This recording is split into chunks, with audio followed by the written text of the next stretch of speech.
তো হ্যালো বন্ধুরা, আমি আজ যাচ্ছি মেলায়। তো চলো যাওয়া যাক। আমরা যাচ্ছি। আমরা অবশ্য মেলার পেছন দিক দিয়ে এন্টার করেছি। সামনের গেট সেদিকে রয়েছে। সামনের গেট মেলার সেই দিকে রয়েছে। চলো। এই মেলাটা ডিমারির দূরদর্শী মেলা।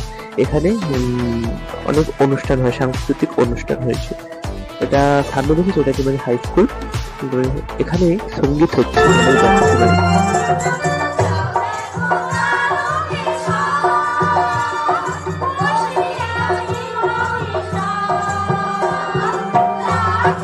তো চলো এবার যাওয়া যাক, ঘোরা যাবে একটু। দেখো এখানে অনেক রকম রাইড বসেছে, অনেকে উঠছে অনেক রকম। অবশ্য মেলায় আজ তেমন ভিড় নেই, আজ মেলাটা ফাঁকাই রয়েছে অনেক। চলো ওদিকে যাই। তো আমার মিনি ভালো লেগে থাকলে লাইক করে দিও।